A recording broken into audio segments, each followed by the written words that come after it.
สบายดีตอนเช้าหมดสุผู้สุคนเนาะมาพบมาพ้อกันเช้านี้ก็มีเรื่องราวข้อมูลข่าวสารการไปลิ้นทั้งแขวงคำมวลเนาะบ้านน้องปรารถนาของบ้านศรีวิไลนำทับโดยน้องธิดาลาวน้องปรารถนาเหตุการณ์ที่มันเกิดขึ้นมื้อคืนนี้เหนือความจินตนาการท่านผู้ชมเนาะอาจจะบ่เป็นในหมอกในเมืองอาจจะบ่บือบ่หว่าแต่ว่าทินฐานเฮือนซานบ้านซองของน้องปรารถนาก็บ่ธรรมดาเป็นเฮือนกอเป็นเฮือนอิฐเฮือนปูนคักแน่แยกกันเป็น2โซนหนึ่งก็จะเป็นเฮือนเก่าเฮือนครัวเก่าแบบบูฮานเอาไม้เฮ็ดวิดทางเฮือนใหญ่ไปก็จะเป็นโซนของโรงกันเหล้าโรงต้มเหล้าก็ปุกยังใหญ่กันไปหลังจากที่กินข้าวกินน้ำนะพวกเจ้าฮู้บ่พากันไล่สดจัดมินิคอนเสิร์ตพ่อของน้องปรารถนาบ่เคยฟ้อนบ่เคยลำมาหลาย10 ปีมาเจอค่ำคืนนี้มาเห็นกับตาลูกตนเองขึ้นห้องเพลงไล่สอกไล่สดอดบ่ได้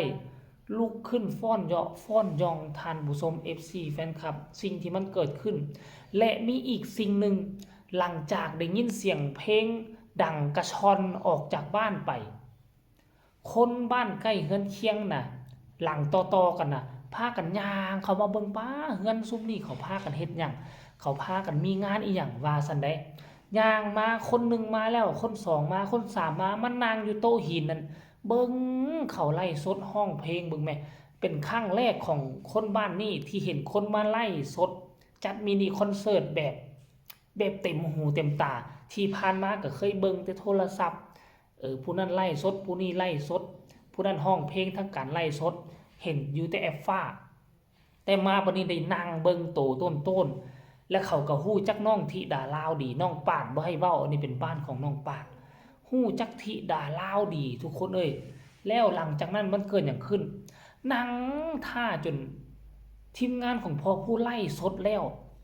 คันไล่สดบ่แล้วเขาก็บ่หนีจนว่าได้ปิดเสียงเพลงอำลาพาจากกันไปจึงหนีแต่ว่าก่อนจะหนีมีภาพแห่งความประทับใจสิ่งที่เขานั่งรอท่านั้นเพื่อหยังพวกเจ้าฮู้บ่เพื่อจะได้ถ่ายรูปกับน้องธิดาลาวโอ้โหทุกคนเอ้ยจะได้ถ่ายรูปกับน้องธิดาลาว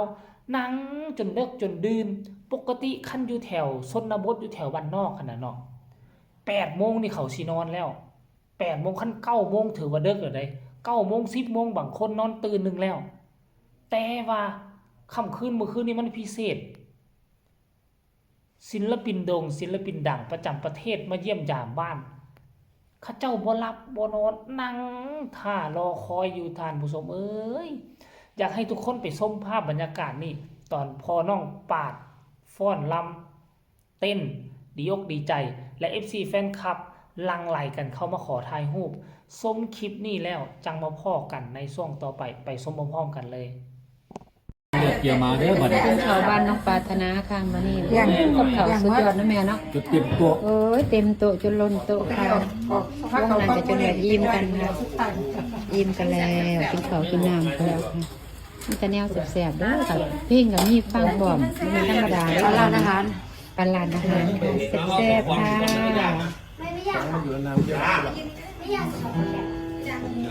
1 2ขึ้นก่อนครับเอาคือบ่ว่าจังได๋สั่น โว้ยล่าแล้วมาลงเลยแล้วรอคนเดียวเลยมัน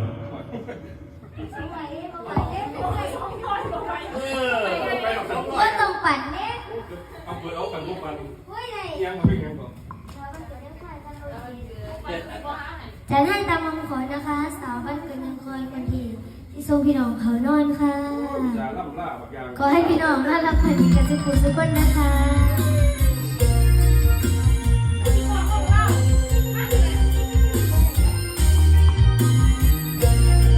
มีความสุขละมัน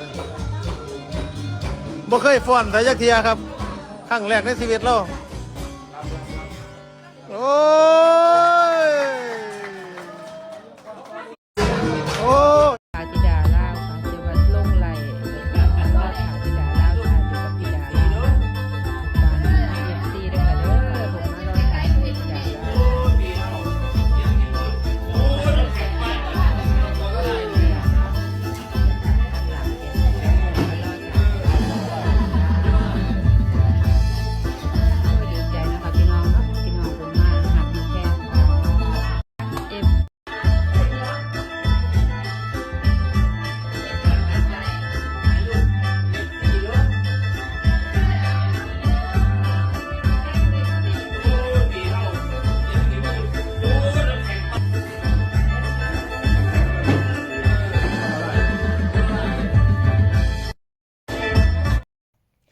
เห็นบ่ทุกคนภาพบรรยากาศสดๆเลย อันคันว่าคนอยู่ในเมืองไปเบิ่งไปเห็นแท้กะเป็นเรื่องปกติคันว่าเฮาอยู่ในเมืองแล้วมีคนมาไล่สดห้องเพลงข้างบ้านเฮาคือเป็นเรื่องปกติ พอชุมชนในเมืองมันเฮ็ดกันเป็นประจำอยู่แล้วเป็นแนวนี้นะแต่ว่าชุมชนบ้านนอกน่ะปกติบ้านเขา8 โมง 9 โมงนอน เสียงมิดกิ๊บบ่มีเสียงเนืองนั้น แต่ว่ามื้อคืนนี่มันเป็นพิเศษ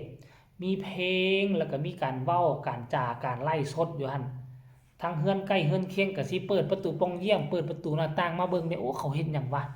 แม่นผู้ใดมาวะบ่แม่นปรารถนามาบ่สิเขาเห็นแบบนี้เขาก็สิพากันมาได้บ่เนี่ยโทรหากันมาหมู่เพื่อนเอิ้นกันมาเฮือนข้างไปเบิ่งเฮือนเขาเฮ็ดหยังได้ยินข่าวว่าลูกสาวมาแต่ไทยว่าจังซั่นได้ทุกคนคนนี้มาคนนั้นมาก็กลายเป็นลายมื้อคืนนี้เห็นบ่แล้วก็เห็นภาพบรรยากาศที่เฮาก็บ่เคยเห็นพ่อน้องปาดหน้าตาเป็นจังไดมาเห็นค่ำคืนมื้อคืนนี้แล้วก็อายุก็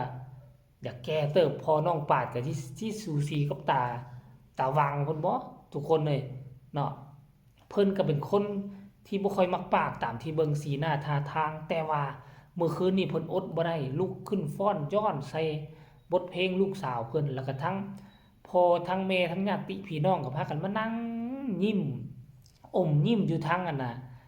ทางหน้าเขาเจ้าไล่สดมื้อคืนนี่นะโอ้คักแต่ว่าบ้านน้องปาดนี่ก็ถือว่าหลังใหญ่เติบได้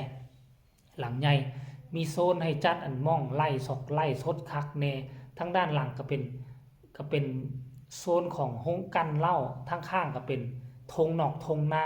กำลังปลูกนาปังอยู่ท่านผู้ชมโอ้เห็นแบบนี้แล้วก็รู้สึกคันว่าบ่ติดตามนี่ก็บ่ได้เห็นหลายจอกหลายเจหลายมุมเนาะถามว่าคำมวลนี่เคยมาบ่เคยมาแล้วก็เคยมาแวส่วนใหญ่คันลูกเวียงจันทน์จะไปจำปาสักเขาก็สิมาแวกินข้าวกินน้ำอยู่ทางเมืองท่าแขกเนาะคิวรถใหญ่เป็นเมืองเอกของแขวงคำมวลแล้วก็ในตัวเมืองคำมวลก็ได้เลาะแต่ข้างเดียวเหลือนั่นก็บ่ได้เข้าจักเทื่อเลยแต่ถามมาผ่านหลายครั้งมาจอดกินอยู่ท่าบขสขนส่งโอก็มากะเป็น10ครั้งแหละแต่บ่ได้ไปเลาะอยู่ทางด้านในนี่เลาะแต่ด้านเทื่อ2เทื่อซื่อๆท่านผู้ชมเนาะอันนี้คือเรื่องราวความประทับใจที่มันเกิดขึ้นในฐานะที่เฮาเป็น FC แฟนคลับผู้ที่ติดตามเนาะก็สิฝากฝังเอาไว้คลิปนี้เพียงซ้ำนี้ก็แล้วกันเนาะบางครั้งก็มื้อนี้อาจจะได้เฮ็ดแต่คลิปเดียวแล้วก็สิพาพ่อไปกวดอยู่ที่โรงพยาบาลเพราะว่าลงมาจากหลวงพระบางอาการบ่ค่อยดีอาจจะได้บางครั้งก็ตอนแรงพุ่นแหละจึงจะได้เฮ็ดคลิปเฮ็ดข่าวเด้อคันบ่เห็นก็จะว่ากันท่านผู้ชมเนาะฝากกดไลค์กดแชร์เป็นกำลังใจให้กันแน่สบายดี